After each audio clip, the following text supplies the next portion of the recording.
എമ്പുരാൻ എന്ന ചിത്രത്തിൻ്റെ മൂന്നാം ദിവസത്തെ UAE ബോക്സ് ഓഫീസ് കളക്ഷൻ റിപ്പോർട്ടാണ് ഇന്ന് നോക്കാൻ പോകുന്നത്.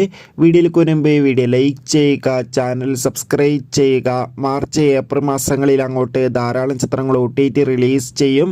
നമ്മുടെ ചാനൽ ഭാഗം പരിശോധിച്ചാൽ നിങ്ങൾക്ക് ആ വീഡിയോയ്ക്ക് കാണാൻ വേണ്ടി സാധിക്കുന്നതായിരിക്കും. മോഹൻലാൽ, പൃഥ്വിരാജ്, മഞ്ജു വാര്യർ എന്നൊക്കെ പ്രധാന കഥാപാത്രങ്ങളായ ചിത്രമായിരുന്നു എമ്പുരാൻ. ചിത്രത്തിന് ഇപ്പോഴും നല്ല മികച്ച പോസിറ്റീവ് റെസ്പോൺസ് തന്നെയാണ് പുറത്തുകൊണ്ടിരിക്കുന്നത്. അതുകൊണ്ട് തന്നെ ഏവരുമേറെ ആകാംക്ഷയോടെ ചിത്രത്തിൻ്റെ കളക്ഷൻ റിപ്പോർട്ട് അറിയാൻ വേണ്ടി കാത്തിരിക്കുകയാണ്. ഫൈനലി എമ്പുരാൻ എന്ന ചിത്രത്തിൻ്റെ മൂന്നാം ദിവസത്തെ ഏറ്റവും പുതിയ UAE box office collection report ആരാർക്ക് മുന്നിൽ വന്നിരിക്കുകയാണ്. മികച്ച ബുക്കിംഗ് ആണ് മൂന്നാം ദിവസം UAEയിൽ നടന്നത്. അതുകൊണ്ട് തന്നെ UAEയിൽ നിന്നും 2-2.5 കോടിക്ക് അടുത്ത് വരെ മൂന്നാം ദിവസവും കളക്ഷൻ നേടിയെടുക്കാൻ വേണ്ടി സാധിക്കുമെന്നാണ് ട്രാക്കിംഗ് റിപ്പോർട്ടുകൾ സൂചിപ്പിക്കുന്നത്. കാത്തിരിക്കാം കൂടുതൽ ബോക്സ് ഓഫീസ് കളക്ഷൻ റിപ്പോർട്ടിനായി.